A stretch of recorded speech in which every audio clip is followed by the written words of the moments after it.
검찰이 청와대 이진석 국정상황실장을 3년 전 울산시장 선거에 개입한 혐의로 재판에 넘겼습니다.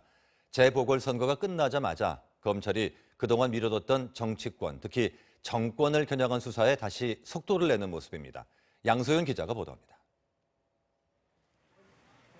지난 2018년 6.13 지방선거 당시 김기현 울산시장과 문재인 대통령의 30년 지기 송철호 후보가 맞붙었습니다.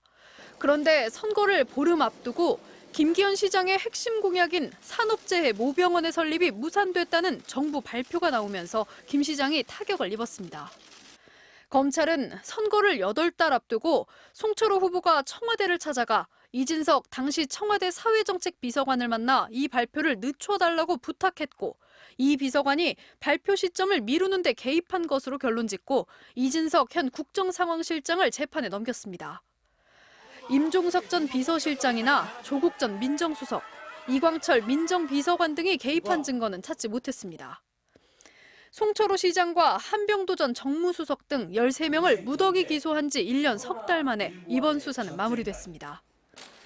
선거 개입 의혹에선 사법 처리를 피했지만 검찰은 여전히 이광철 민정비서관을 향해 칼끝을 겨누고 있습니다.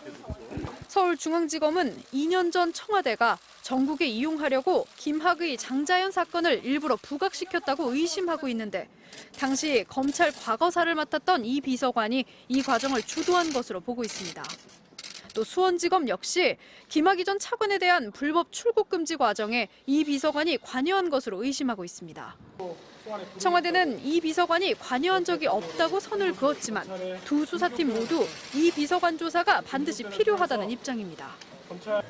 4.7 보궐선거를 앞두고 정치권 수사를 자제해왔던 검찰 분위기는 선거가 끝나자마자 180도 달라졌습니다.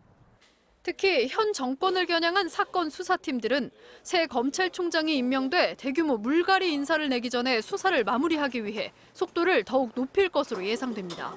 MBC 뉴스 양소연입니다.